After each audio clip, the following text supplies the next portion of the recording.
अस्सलाम वालेकुम ख़वातीन व हज़रात, मैं हूँ वसीमुल्लाह ख़ान और आप देख रहे हैं मेरा यूट्यूब चैनल और मेरा फेसबुक पेज। नाज़रीन, इसराइली फोर्सेस की जानब से मस्जिद अक्सा में इबादत करने वाले मुसलमानों पर फायरिंग की गई है और मुसलमानों पर तशद्दुद किया गया है। इस फायरिंग और तशद्दुद के नतीजे में सैकड़ों की तादाद में मुसलमान ज़ख्मी हो चुके हैं और अभी तक जो इतलात सामने आ रही हैं उनके मुताबिक शहादतों का बड़े पैमाने पर शहादतों का खदशा ज़ाहिर किया जा रहा है इस तमाम तर वाक़े में। और इस हमास की बात करें, अगर इस तमाम तर वाक़े के बाद हमास की तरफ से इसराइल पर बमबारी भी हमले भी शुरू कर दिए गए हैं। नाज़रीन, मज़ीद आगे बढ़ने से पहले हमारे इस चैनल को सब्सक्राइब करें और बेल आइकन को ज़रूर प्रेस करें ताकि आने वाली अपडेट से आगाह रह सकें। नाज़रीन, इसराइल की जानिब से गुज़श्ता कई दाइयों से फ़लस्तीन के मुसलमानों पर जो जुल्म व सितम का ये जो सिलसिला जारी रखे हुए हैं, अभी भी इसराइल ने उसी की तरफ एक और कदम बढ़ाया है और मुसलमानों पर एक और जुल्म ढाया है कि माह मुक़द्दस मुसलमानों का चल रहा है, माह रमज़ान है, माह रमज़ान की ताक रातें चल रही हैं और मुसलमान माह मुक़द्दस में अल्लाह के हुजूर पेश होकर अपनी इबादत करते हैं, इबादत में मशगूल होते हैं, तौबा इस्तग़फ़ार करते हैं। मुसलमान हस्बे मामूल जैसे पहले रमज़ान में बाकी सालों की तरह इस दफ़ा भी मुसलमान रमज़ान में मस्जिद अक्सा में इबादत में मशगूल थे कि इतने में इसराइली फ़ोर्सेस ने आकर उन पर चढ़ाव कर दिया और इसराइली फ़ोर्सेस ने उन पर अटैक कर दिया। इसराइली फ़ोर्सेस की जानिब से उन पर फायरिंग की गई और जिसके नतीजे में सैकड़ों की तादाद में लोग ज़ख्मी हो गए और अभी बड़े पैमाने पर शहादतों का खदशा भी ज़ाहिर किया जा रहा है। ताहाल कोई फिगर अभी सामने नहीं आया कि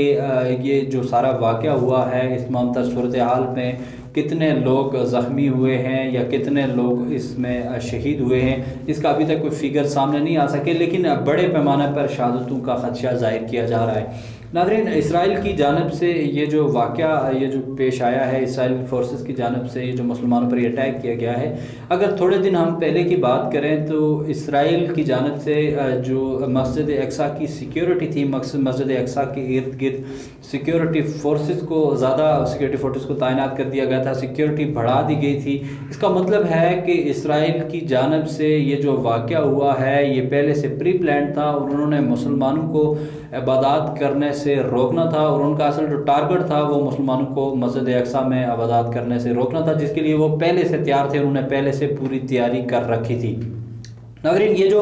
वाक़या हुआ है ये तो ह्यूमन राइट्स की बहुत ही बड़ी वायलेशन है। इस पर आलमी अदारों की जो खामोशी है, आलमी अदारों की आंखों पर जो पट्टी बंधी हुई है, ये इंतहाई ये परेशान कुन बात है और लम्हा फ़िक्रिया है। अगर ये आलमी अदारों का दौरा म्यार अगर देखा जाए तो एक तरफ से अभी यूरोपीय पार्लियामेंट में गुज़श्ता दिनों हमने देखा कि पाकिस्तान के हवाले से एक करारदाद लाई गई कि पाकिस्तान में मजहबी आज़ादी माइनॉरिटीज़ को हासिल नहीं है, जिसकी वजह से पाकिस्तान में बड़े पैमाने पर ह्यूमन राइट्स की वायलेशन हो रही है। इसलिए पाकिस्तान का जो GSP प्लस स्टेटस है ट्रेड के हवाले से उसको रिव्यू किया जाए। अब दूसरी तरफ देखा जाए तो इसराइल में कौन सी, अब इसराइल जो मुसलमानों पर जो जुल्म सितम और मुसलमानों की जो नस्ल कुशी कर रहा है, इसके ख़िलाफ़ आलमी अदारे क्यों नहीं बोलते, इसके ख़िलाफ़ आलमी अदारों की कोई बयान कोई स्टेटमेंट हमें सामने क्यों नहीं नज़र आती। नाज़रीन, ये जो वाक़या हुआ है इसराइल की जानिब से जो अटैक किया गया है, इसके बाद हमास की जानिब से, हमास के सरबराह की जानिब से इसराइल के लिए ये पैगाम सामने आया है, इसराइल के बारे में बयान सामने आया है कि इसराइल को इसका हर्जाना अदा करना पड़ेगा। हम इसराइल पर जवाबी वार करेंगे और जो इसराइल ने ये जो हमला किया है हम इसका बदला लेंगे। इसराइल से हमास के सरबराह का ये कहना था। दूसरी तरफ अगर देखा जाए तो हमास ने हमले भी शुरू कर दिए थे। हमास ने इसराइल पर अटैक करने की कोशिश की, जिसके जो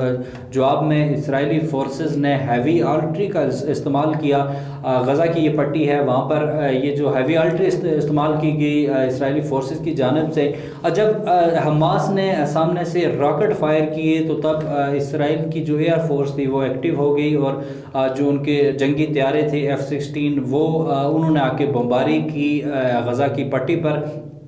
اسرائیلی فورسز کی جانب سے اسرائیلی فورسز کا یہ کہنا تھا کہ غزہ کی پٹی پر جو جو فائرنگ یہ جو بمباری کی گئی F-16 کی، یہ یہاں پر غزہ کے بہت بڑے پیمانے پر ان کی انڈسٹری تھی، یہاں پر راکٹ تیار کیے جاتے تھے، ہم نے ان کو تباہ کیا ہے۔ لیکن اس میں یہ جو انہوں نے بمباری کی ہے، اس میں بڑے پیمانے پر سویلینز کو بھی نقصان پہنچا ہے، سویلین جو سول آبادی ہے ان پر بھی جو فائرنگ کی گئی ہے اسرائیلی فورسز کی جانب سے۔ لیکن ابھی تک یہ کلیئر نہیں ہو سکا کہ یہ جو فائرنگ اسرائیلی فورسز کی جانب سے، اسرائیلی جٹس کی جانب سے کی گئی ہے، اس میں حماس کا کتنا بڑا نقصان ہوا ہے، یا آیا واقعی میں یہاں پر حماس کی کوئی انڈسٹری یا حماس کا کوئی کارخانہ موجود تھا جہاں پر راکٹس فائر کیے جاتے تھے یا راکٹس یہاں سے تیار کیے جاتے تھے۔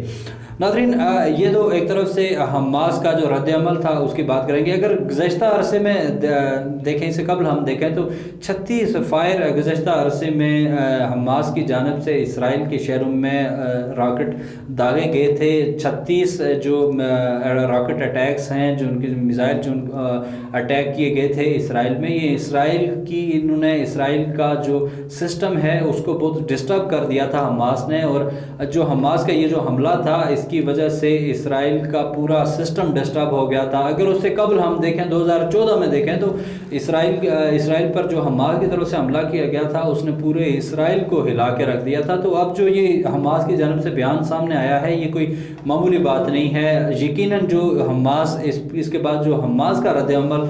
اس واقعے کے بعد ہوگا، وہ یقیناً اسرائیل کے لیے انتہائی پریشان کن ہوگا اور انتہائی نقصان دہ ہوگا۔ اس سے قبل بھی جو حماس نے جو حملے کیے ہیں اسرائیل کو بڑے پیمانے پر نقصان پہنچا ہے، تو اب بھی جو ان کا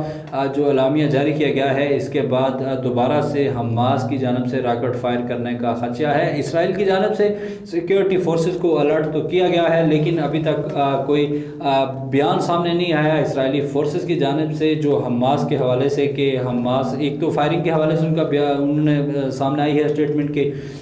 حماس کے ٹھکانوں پر کی ہے۔ اس کے علاوہ جو بیان حماس کے سربراہ نے دیا، اس پر کوئی اسرائیل کی جانب سے ابھی تک کوئی اسٹیٹمنٹ سامنے نہیں آئی۔ ناظرین، یہ اس تمام تر صورتحال میں سعودیہ کا انتہائی اہم کلیدی کردار ہونا چاہیے، کیونکہ سعودی عربیہ میں مسلمانوں کا مرکز ہے۔ اگر دیکھا جائے تو وہاں پر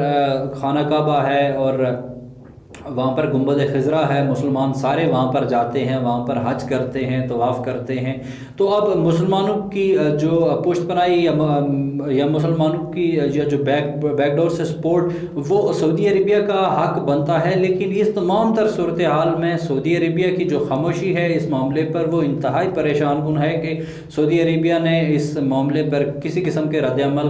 کوئی رد عمل ظاہر نہیں کیا۔ اگر ترکی کی بات کریں تو ترکی نے کھل کر سامنے آ کر اسرائیل کے خلاف بات کی ہے اور مسلمانوں کا ساتھ دیا ہے۔ اگر باقی مسلم امہ کی بھی بات کریں تو